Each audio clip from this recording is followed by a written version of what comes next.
تو یہ آپ کی ٹینشن ہے, آپ جتنی چاہو بڑھا لو. ہم جب کسی کو ریگوں میں گھومتا ہوا دیکھتے تھے, ہم اپنی پھٹپٹی پہ گھومتے تھے, اس وقت بھی ہمیں ٹینشن نہیں ہوتی تھی, سمجھ رہے ہیں نا. اور جب ہم ریگوں میں آ رہے ہیں تو بھی ہمیں ٹینشن نہیں ہو رہی. آپ کو پہلے بھی ٹینشن تھی کہ مفتی صاحب پھٹپٹی میں گھومتے اور باتیں 4 شادیوں کی کرتے. میری پھٹپٹی بائک دیکھی آپ لوگوں نے؟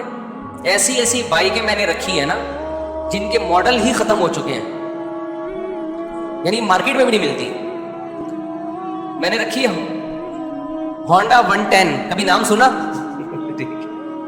ہونڈا 110. روزانہ صبح بائک کی بات کر رہا ہوں, دھکا لگتا تھا اس کو. ہم اس وقت اس سے زیادہ خوش تھے جتنے اب ہیں.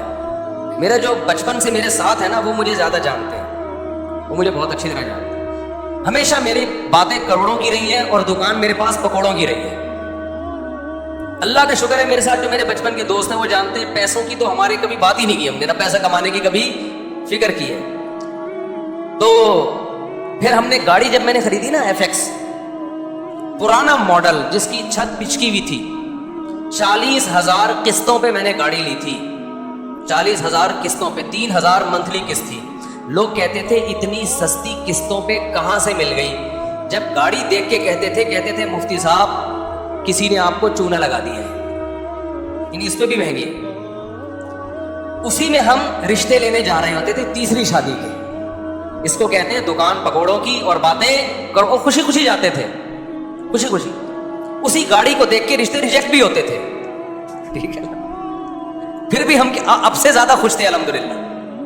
اب سے جتنے ہم خوش ہیں اس سے زیادہ خوش تھے. تو نہ ہم FX میں ہم پریشان تھے. میں تو اس پہ خوش ہو رہا تھا, یار ہماری اوقات تو FX کی بھی نہیں ہے. 40,000 قسطوں پہ منتھلی تھی. وہ خریدی کیوں میں نے, میرے پاس سہراب موٹر سائیکل تھی. سہراب کا نام سنا؟ اچھا, اصل میں میرے پاس تھی GTO 125. میرے والد صاحب کا جب انتقال ہوا نا, پیسے ملے, ہم نے کہا اب گاڑی ہلکی نہیں رکھے. ہمارے شوق ہمیشہ سے بادشاہوں والے رہے. اس وقت کراچی میں GTO 125 کاواساکی سے بہتر کوئی بائک نہیں ہوتی تھی. جو کراچی کے لوگ ہیں وہ جانتے ہیں, سب سے لگژری بائک یہی تھی.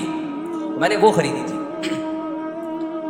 اور اس کو میں نے 20,000 کلومیٹر تک چلایا ہوگا کم از کم, کیونکہ 70 کلومیٹر تو جامعۃ الرشید آنے جانے کی ڈرائیو تھی میری نیول کالونی سے.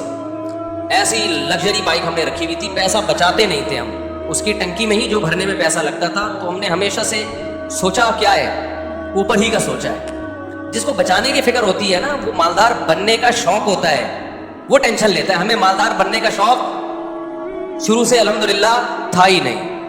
ہم نے کہا جو ہے یار انجوائے کرو لائف, بیویاں بھی رکھو, بائکیں بھی رکھو, ٹھیک ہے نا, اور کھاؤ بھی اچھا. 3 چیزیں ہمیشہ سے خاندانی رکھنے کی کوشش کی ہے میں نے.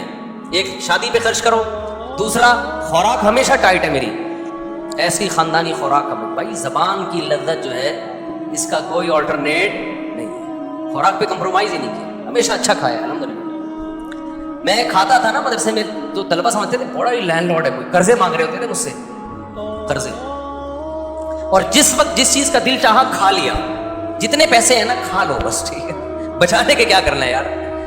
تو ہم نے بائک رکھی ہوئی تھی, جب میں پیٹرول ڈالتا تھا اس میں ٹینکی بھرنے میں ٹائم لگتا تھا. لوگ دیکھتے پتہ نہیں کون لینڈ لارڈ ہے یہ, حالانکہ بس وہ پیٹرول ہی کے ٹوٹل پیسے ہیں. بچایا کچھ نہیں, کیونکہ ہمیں مالدار بننے کا بالکل بھی شوق نہیں تھا. اسی طرح پھر کیا ہوا ہے کہ جب وہ ابا کی وراثت ملی, ہم نے GTO 125 خریدی اور پیسے کاروبار میں لگا دیے کہ چلو جی منتھلی ارننگ ہوگی. وہ میں نے واقعہ کئی بار سنایا ہے. سارے پیسے کاروبار میں ڈوب گئے. لوگ الحمدللہ جس کو دیتا گیا وہ لے کے بھاگتے رہے الحمدللہ. اس کے پھر مجھے نتیجہ یہ نکلا کہ پراٹھے میں چھوڑ نہیں سکتا تھا, تو بائک مجھے بیچنی پڑ گئی. سمجھ میں آ رہی ہے بات؟ اب خوراک میں اور بائک میں جب ٹکراؤ ہوگا تو بائک کو قربان کر دو, خوراک کو قربان مت کرو. اچھا, بچے بھی تھے گھر میں, ان کے بھی خرچے تھے. بائک بیچ کے ہم نے سستی بائک خریدی سہراب. اب پتہ نہیں آتی ہے اتوار بازار میں, ویسے پرانی.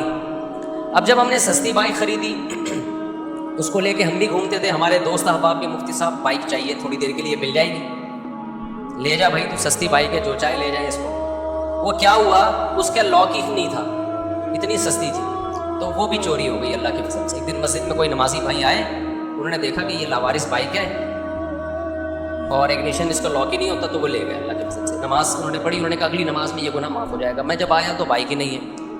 اب میں نے کہا یار اب میں گاڑی خریدوں گا. دکان پکوڑوں کی باتیں کون سی کہ میں واقعات آپ کو موٹیویٹ کرنے کے لیے سنا رہا ہوں. اور جو لوگ مجھ پہ تانے کرتے ہیں نا, میں ریمو میں گھوم رہا ہے تو باتیں تو کرے گا ایسی, تو یہ موٹیویٹ کر رہا ہوں میں. ہر آدمی کا اپنا اسٹائل ہوتا ہے نا موٹیویٹ کرنے کا. تو میں نے کہا اب سہراب چلے گئی ہے, اب ہم کیا لیں گے, گاڑی ہی لیں گے. 4 پہیوں پہ آئیں گے بھائی, بائکیں بہت ہو گئی. 4 پہیوں پہ آئیں کہاں سے, 25,000 کی سہراب خریدی تھی, وہ بھی چوری ہو گئی. تو اب ہم کیا کریں گے بھائی. پھر ہم نے کیا کیا, میں نے کہا کہ ایک دوست سے, بھائی یہ جو اشارہ کر رہے ہیں بیٹھ جائیں نا, کھڑے نہ ہو. تو میں نے کیا کیا, میں نے کہا کہ اب میں گاڑی خریدوں گا. گاڑی کہیں مل نہیں رہی تھی, تو پھر ایک شاگرد کے پاس سے 40,000 قسطوں پہ مل گئی گاڑی FX. 4 ٹائر اس کے پنچر تھے, چھت اس کی نیچے پچکی ہوئی تھی. ہم وہ جنازہ اٹھا کے لے آئے گھر. تو اب میں مسجد کا امام ہوں, تو بہت سارے مریدین نے مل کے نا ٹھک ٹھک ٹھک اس کو بنانا شروع کر دیا. پیسے نہیں لگائے, یوں کیا, چھت اوپر ہو گئی اس کی. FX میں یہ بڑی بات ہے کہ ڈینٹنگ پینٹنگ کا زیادہ ہاتھ سے ہی ڈینٹنگ پینٹنگ کا کام ہو جاتا ہے اس میں. تو بہرحال ہمیں اس کی خوشی تھی کہ گاڑی آ گئی ہمارے پاس, رشتے مانگنے میں آسانی ہو گئی.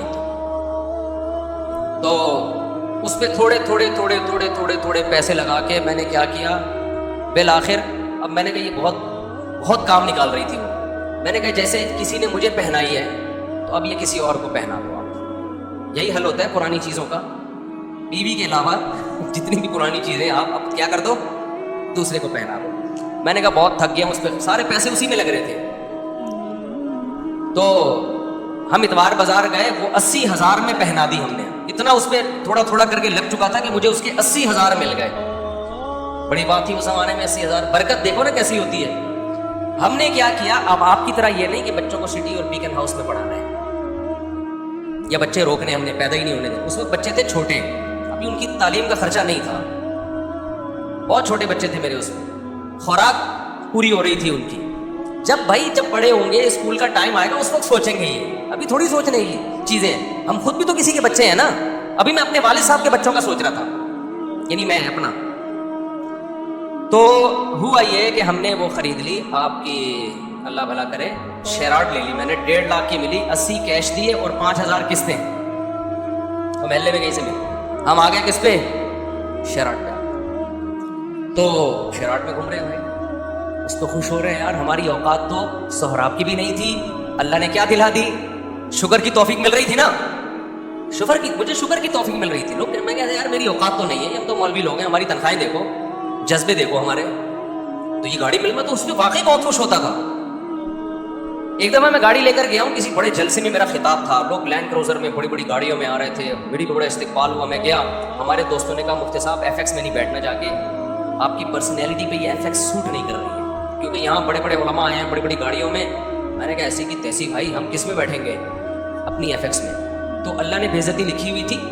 جب میں بیٹھا ہوں تو چلی بھی نہیں رہی تھی.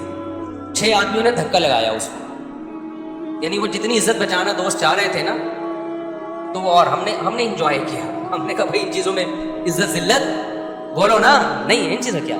ہمارا مقصد تھا بیان کرنا. بیان اگر اچھا ہو گیا تو ٹھیک ہے, میں گدھے پہ جاؤں, میں گھوڑے پہ جاؤں, میں سائیکل پہ جاؤں, میں FX میں جاؤں. میں آپ کو اس لیے یہ سارے واقعات شو مارنے کے نہیں بتا رہا. خام خواہ کی ٹینشنیں کیوں پالی ہوئی ہے بھائی تم لوگوں نے, بلا وجہ اپنا معیار اتنا اونچا کیوں رکھا ہوا ہے. وہ معیار نہیں ملتا تو ٹینشن میں جاتے ہو. پھر ہم تو یہ سوچ رہے تھے یار ہماری اوقات موٹر سائیکل کی نہیں ہے, اللہ نے 125 دلا دی GTO. ہماری اوقات تو 125 کی نہیں, اللہ نے FX دلا دی. ہماری اوقات تو FX کی ہے, اللہ نے شیراٹ دلا دی.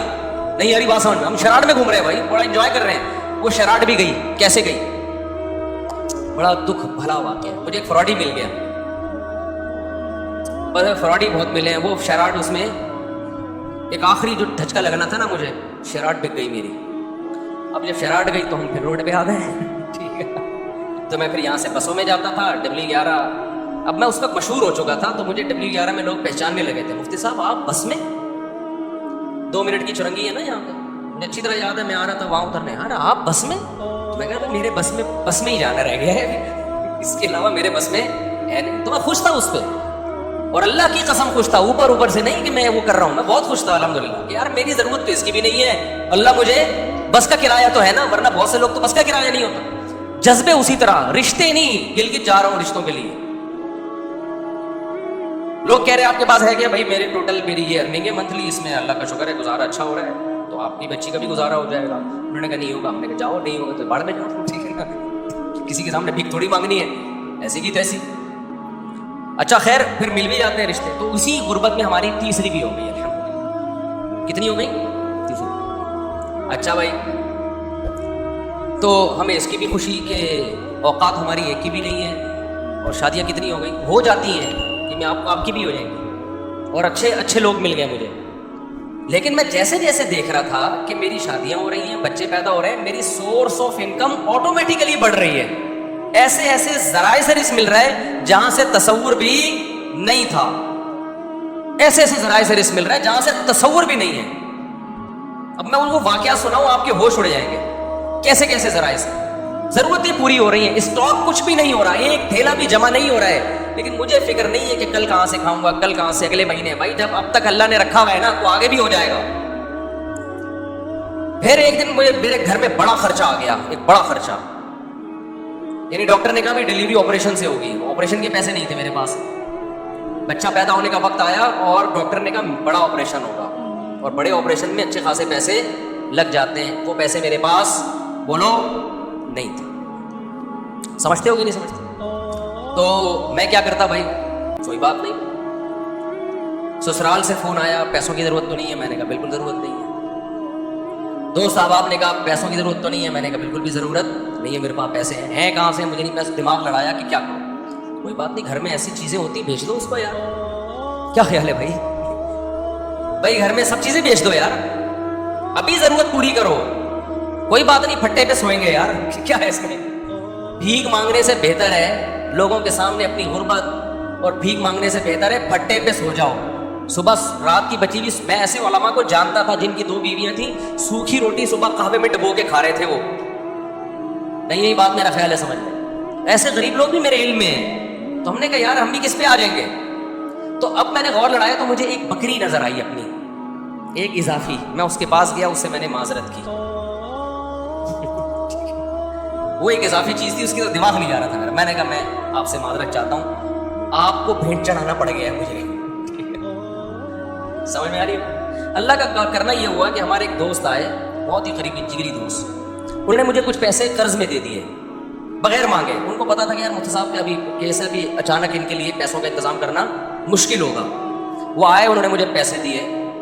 تو میں نے کہا بھائی میرا تو یہ تھا کہ کل بکری بیچوں گا اور یہ اپنے گھر کے سارا سامان بیچ کے, جو بھی بک سکتا ہے بیچ کے میں ان کا قرض ادا کر دوں گا. تو وہ مجھے خود دے کے چلے گئے. وہ معاملہ تو نمٹ گیا, بچہ ہو گیا الحمدللہ. وہ بچہ ماشاء اللہ چلتا کودتا ہے, قرآن تو بڑا ہو گیا. اس کو نہیں پتا, اس کو بھی یہ واقعہ نہیں پتا کہ تو کیسے پیدا ہوا ہے. گھر والوں کو بھی نہیں پتا, یہ بھی بتا دوں, میرے گھر والوں کو بھی معلوم نہیں, میرے سسرال کو بھی پتا نہیں. یہ پہلی دفعہ میں آپ کے سامنے شیئر کر رہا ہوں, اور یہ بھی اس لیے شیئر کر رہا ہوں کہ لوگ بہت تانے دیتے ہیں آج کل نا, الٹی الٹی باتیں بہت کر رہے ہیں میرے خلاف. تو میں نے کیا کیا, وہ ایک صاحب ہمارے قریبی دوست تھے. یہ نہیں کہ ان کے سامنے میں کہ پیسے ہی نہیں ہیں, لوں ہے یار. بعض دفعہ پیسے آدمی ایسے نہیں مانگ رہا ہوتا اور رونا شروع کر دیتا ہے, اس سے اگلا خود ہی سمجھ جاتا ہے کہ پیسے نہیں. خیر جی, انہوں نے مجھے لون دیا, قرضہ, کہ کل دے دینا. اچھا قرضہ بھی ایسا کہ میں نے کہا کل میں دے دوں گا. جب انہوں نے بہت اصرار کیا, میں نے کہا ٹھیک ہے, فوری طور پہ جمع کرانا. میں نے کل میرا یہی تھا. اگلے دن کیا ہوا ہے کہ میں نے کہا بکری بھی اور یہ سب چیزیں بیچنے کے لیے میں نے بات کی. وہ میرے پاس آئے اور میں نے کہا آپ کا قرضہ آپ کو انشاءاللہ مغرب تک مل جائے گا واپس. انہوں نے کہا وہ سب مجھے نہیں چاہیے. وہ دوست تھا, کہتا ہے میں نے کبھی آپ کو کوئی گفٹ نہیں دیا, یہ میری طرف سے گفٹ ہے. میں نے کہا بھائی آپ کو واپس لینا پڑے گا. کیا میں کسی کا باپ بھی نہیں دے سکتا, نہیں لوں گا واپس. میں اندر سے جتنا خوش ہو رہا تھا یہ میں جانتا ہوں, اور کون جانتا ہے, اللہ جانتا ہے. اندر سے جو میں خوش ہو رہا تھا نا کہ میری اتنی بڑی ٹینشن اس نے کیا کر دی, دور کر دی. اور ایک ایسے آدمی نے جس سے کبھی گفٹ اور تحفے تحائف کا کوئی لین دین زندگی میں رہا ہی نہیں ہے. یعنی ایسا ہوتا ہے نا کہ بعض لوگ ہوتے ہیں جو تبادلے چل رہے ہوتے ہیں, ایک ایسا آدمی. تو میں اس کو بار بار اصرار کیا. اب کیا ہوا ہے کہ میرا دل تو چاہا کہ میں بے تحاشا شکر ادا کروں اس کا, لیکن میں نے شکر بھی زیادہ ادا نہیں کیا. پوچھو کیوں؟ اگر میں اپنی خوشی کا اظہار کرتا نا اس کے سامنے کہ میں بہت خوش ہوں, اس کے ذہن میں یہ بات آتی کہ یہ بیچارہ بہت غریب ہے تبھی اتنا خوش ہو رہا ہے, ورنہ اتنی رقم پہ کوئی اتنا زیادہ خوش بولتے کیوں نہیں ہے. میں سمجھا پا رہا ہوں اپنی بات. نارملی شکریہ ادا کیا میں نے, دعائیں بہت کی پھر اس کے لیے اللہ سے گڑ گڑا کہ اللہ اس نے میری اتنی بڑی ٹینشن دور کر دی, تو اس کے مال میں برکت دے, اس کے رزق میں برکت دے. اس کو کیا پتا کہ اس نے میرے ساتھ کیا ہے. لیکن میں نے اس کا زبان سے زیادہ شکریہ ادا نہیں کیا. کیونکہ آپ کسی کو ایک اماؤنٹ دیں اور وہ بچھا چلا جائے, اس کے دل میں آ سکتا ہے کہ لالچ پیدا ہو گئی, یہ دوبارہ بھی نکلوانا چاہ رہے ہیں. اس کے دل میں آ سکتا ہے اچھا یار ہمیں تو پتہ نہیں تھا ان کے مالی حالات اتنے خراب چل رہے ہیں, یہ اتنی سی رقم پہ اتنا خوش ہو جائیں گے. لیکن میں نے دعائیں اس کے لیے بہت, جب اللہ نے میری مالی حالات اچھے کر دیے, بہت اچھے حالات ہیں, پھر میں نے اس کو یہ واقعہ سنایا. میں نے کہا آپ نے جو 12 سال پہلے میرے ساتھ تعاون کیا تھا نا, آپ کو نہیں پتا تھا آپ نے کتنی بڑی خدمت کی, لیکن میں نے اتنی دیر آپ کے لیے بیٹھ کے دعائیں مانگی, اتنا بڑا احسان کیا آپ نے میرے اوپر. میں نے کہا اس وقت میں نے اس لیے شو نہیں کیا کہ آپ سمجھتے پتہ نہیں یار یہ کیا چل رہا ہے مارکیٹ میں, سمجھتا ہے کہ نہیں سمجھتا ہے. تو ایسے ہماری زندگی میں بہت کچھ آتا رہا, بہت سے رشتے ہمارے ریجیکٹ ہو گئے کہ اتنا تولہ سونا, اتنا. ہم نے کہا جاؤ اتنے تولے سونا. انہوں نے کہا قرض لے لے. میں نے کہا ہم جب بچہ بیمار تھا تو ہم نے قرض نہیں لیا یار, تو ہم اب شادی کرتے ہوئے قرض لیتا ہوا اچھا لگے گا آدمی, لوگ بولیں گے ہماری ایک ایک نہیں ہو رہی ہے, چوتھی کے لیے قرضے مانگ رہے ہیں. یہ تو عیاشی ہے نا, ہو گئی ٹھیک ہے, نہیں ہوئی تو بھائی ہم نے اس طرح سے اللہ کا شکر ہے زندگی گزاری.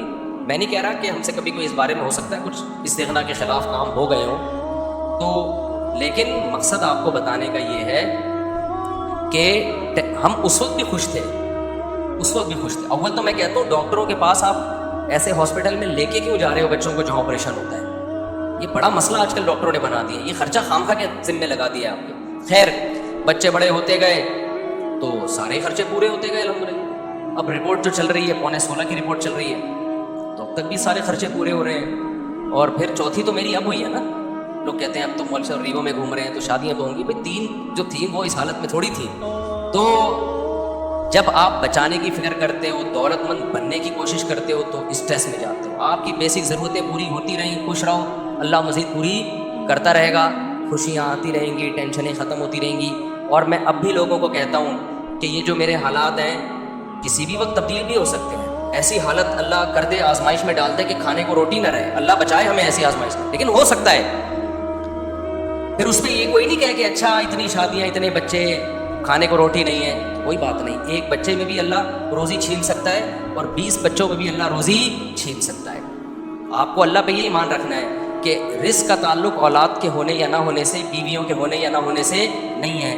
ہم نے ایسے لوگ بھی دیکھے 4 بیویاں خوش ہیں, اور ایسے بھی دیکھیں ایک بیوی کو کھلانے کے پیسے نہیں ہیں, اور ایسے کنوارے بھی دیکھیں کہ شادی نہیں کرتے پیسہ بچانے کے لیے, پھر بھی دیوالیہ ہو گیا ان کا.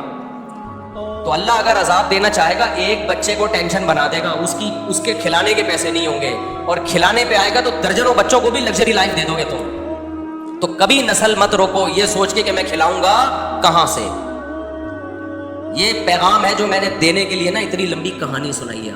یہ سچی کہانی ہے, یہ جھوٹی کہانی نہیں ہے. سمجھتا ہے کہ اس دور میں مجھے یاد ہے میرے پاس کمپنیوں کے اونر آتے تھے کہ آپ اپنا نام دے دیں اور ہم آپ کو اتنے % کمیشن دیں گے, صرف نام دے دیں آپ. مجھے لوگوں نے کہا مفتی صاحب آپ کا شہد کا بزنس ہے, آپ ایک دفعہ اناؤنس کر دیں. تو یہ کام میں نے نہیں کیا کیونکہ مجھے یہ کام غیر اخلاقی لگتا تھا کہ میرا نام مشہور ہوا ہے مذہب سے, میں اس کو استعمال کروں تجارت میں. میں نے کمپنی بھی بنائی, بزنس بھی کیا, اب تک کر رہا ہوں, نہ کمپنی کا کسی کو بتایا اور نہ بزنس کا کسی کو بتایا. تو یہ میں اس لیے کہہ رہا ہوں, آج لوگ کہتے ہیں نا بہت یہ مولوی لوگ ایسے مولوی لوگ, آپ مولویوں میں اٹھ کے بیٹھ کے دیکھو گے نا کسی کے بارے میں 2-4 باتوں سے فوراً تبصرہ کر دینا ٹھیک نہیں ہوتا. جب تک کسی کے ساتھ رہو نہیں, ہم بار بار کہہ رہے ہیں ہم بہت نیک نہیں ہیں, لیکن جو پیسوں کی اور ان چیزوں کے الزامات ہمارے اوپر لگ رہے ہیں نا, اتنی تو صفائی میرے ذمہ بنتی ہے نا کہ میں دوں. اور میرا فلسفے کی ایسی کی تیسی ہو رہی ہے. میں لوگوں سے کہتا ہوں اولاد کثرت سے پیدا کرو, زیادہ شادیاں کرو. لوگ فوراً کہتے ہیں ابھی ان لوگ کے پاس تو ریوو میں گھومتے ہیں نا اس لیے یہ باتیں کر رہے ہیں. وہ بھائی ہمیں بھی باتیں کر رہے تھے, ہمارے پاس رکشے کے پیسے نہیں تھے, اور اس وقت ہماری اولادیں بھی تھیں, بیویاں بھی تھیں. تو مجھے اس پہ غصہ آتا ہے کہ میری ساری جو 20 سال کی محنت ہے نا وہ لوگ 2 جملوں میں کیا کر دیتے ہیں, اڑا دیتے ہیں. تو پیسہ بھی اس میں, اولاد کی کثرت میں پیسے کا کوئی دخل نہیں ہے. تبھی تو دیکھو جتنا پیسہ ہوگا 2 بچوں کے درمیان وقفہ اتنا ہی زیادہ ہوگا. تو یہ سوچ کی بات ہے. دل بڑا ہوگا تو اولاد زیادہ ہوگی, اللہ پہ توکل ہوگا. دل چھوٹا ہے تو بچے کم ہوں گے, اللہ پہ توکل نہیں ہوگا. اور جب اللہ پہ توکل نہیں ہے کروڑوں روپے میں بھی انسان ٹینشن میں ہوتا ہے, اور جب اللہ پہ توکل ہے تو کچھ بھی نہ ہو پھر بھی ٹینشن میں نہیں ہوتا. اس چیز کو سمجھنے کی ضرورت ہے. سمجھتے ہو؟ اچھا بھائی, اور یہ وہ ٹینشن ہے جو میں بار بار کہتا ہوں, اس ٹینشن میں تمہیں ثواب بالکل بھی نہیں مل رہا. اللہ کو غصہ آ رہا ہے کہ اتنی نعمتیں دی ہوئی ہیں, جب پیدا ہوا تھا کم بخت ماں کی چھاتیوں میں دودھ پیدا کر دیا, یہ بتانے کے لیے کہ میں تیری پیدائش سے غافل نہیں ہوں, مجھے سب پتا ہے کہ تجھے کیا ضرورت ہے. اتنی بڑی نشانی دیکھ کے بھی تو ٹینشن لیتا ہے کہ پتہ نہیں میرا کیا ہوگا. پھر اللہ کا غصہ آتا ہے، اور اللہ کا غصہ آنا پھر بجا ہے، تو آپ کو ڈبل نقصان، ایک ٹینشن کا نقصان، ایک اللہ کے غضب کو دعوت دینے کا نقصان. اس لیے خوش رہا کرو، ٹینشن صرف ایک ہی پالو، آخرت میں بنے گا کیا؟ صحیح ہے نا؟ اچھا، اس مضمون کو میں مکمل کرنے کے لیے کہہ دوں، بعض دفعہ طبعی طور پر کسی چھوٹے سے حادثے پہ ٹینشن ہوتی ہے. دیکھو ٹینشن کی دو قسمیں ہیں، ایک عقلی اور ایک طبعی. اس کو سمجھنے کی ضرورت ہے. آپ کہہ سکتے ہو کسی بزرگ کو کوئی چھوٹی سی پریشانی آئی، وہ پریشان ہو گئے. آپ کو ہم نے تو سنا ہے کہ بزرگوں کو تو پریشانی نہیں ہوتی، وہ تو آخرت ہی کی پریشانی لیتے ہیں، دنیا کی نہیں ہوتی. دیکھو وقتی اور عارضی طور پر انسان کو غم ہوتا ہے، اس کو کہتے ہیں طبعی غم. یہ انسان کے بس میں نہیں ہے. مثال کے طور پر آپ کے 6 بچے ہیں، ایک مر جائے تو غم تو ہوگا نا. اب اصولی طور پر تو آپ کو خوش ہونا چاہیے کہ 5 بچے ہوئے ہیں نا، ابھی بھی میں بے اولاد تو نہیں ہوں، اللہ نے اولادیں دی ہیں مجھے. لیکن وقتی طور پر غم ہوتا ہے، یہ طبعی غم ہوتا ہے، یہ برا نہیں ہے، یہ ہر انسان کو ہوتا ہے. برا غم وہ ہے جو عقل سے ہو. دنیا داروں کو جو آج غم ہو رہے ہیں نا، وہ یہ سمجھتے ہیں ہم اس غم میں برحق ہیں، یہ غم ہونا چاہیے. یعنی ان کی عقل کہہ رہی ہوتی تم ٹھیک غم زدہ ہونا چاہیے، یہ غلط ہے. عقل کہے کہ یہ غم بنتا نہیں ہے، اور طبیعت کہے بھائی میں مجبور ہوں اس لیے ہو رہا ہے، تو وہ تھوڑے بہت جلدی غم پہ قابو پا لیتا ہے انسان.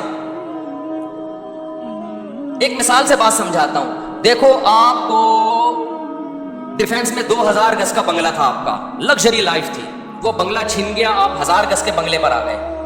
اصولی طور پر تو اب بھی خوش ہونا چاہیے نا یار، 1000 گز کا بھی تو کم نہیں ہے. لیکن دیندار آدمی کو بھی 1-2 دن کے لیے، 2-4 دن کے لیے وقتی طور پہ ٹینشن ہوگی. وہ ٹینشن اس کی ہوگی، وہ لگژری لائف میں تھوڑی سی کیا آ گئی ہے کمی، تو ظاہر ہے جب عادت چینج ہوتی ہے تھوڑا سا غم تو ہوتا ہے. لیکن عقل کہے گی بھائی غم کرنے کا ہے نہیں، تجھے ابھی بھی تو بہت سے اچھا ہے نا. تو وہ عقل کیا کرے گی، اس طبعی غم پہ قابو پا لے گی، 2-4 دن 6 دن میں ریلیکس ہو جائے گا. تو یہ طبعی غم وقتی طور پر یہ دینداروں کو بھی ہوتا ہے، یہ سب کو ہوتا ہے، یہ پیغمبروں کو بھی ہوتا تھا. دنیا دار کو کیا ہوتا ہے، اس کی عقل کہتی ہے کہ میرے ساتھ غلط ہوا ہے، میں 2000 میں رہتا تو میں 1000 کا بندہ نہیں ہوں، یہ میری انسلٹ ہے، میری توہین ہے. اس کی عقل کہہ رہی ہوتی تیری انسلٹ ہوئی ہے، تیری توہین ہوئی ہے، تیرے ساتھ غلط ہوا ہے. اس کی عقل اس کے طبعی غم کو قابو نہیں پاتی، بلکہ اس کے طبعی غم کو اور زیادہ بڑھاتی ہے. اس سے پھر ڈپریشن میں جائے گا، خودکشی کی طرف جائے گا. تو یہ طبعی تو وقتی طور پر ہر وقت، یہ طبعی طور پہ محبت بھی ہوتی ہے انسان کو، غم بھی ہوتا ہے.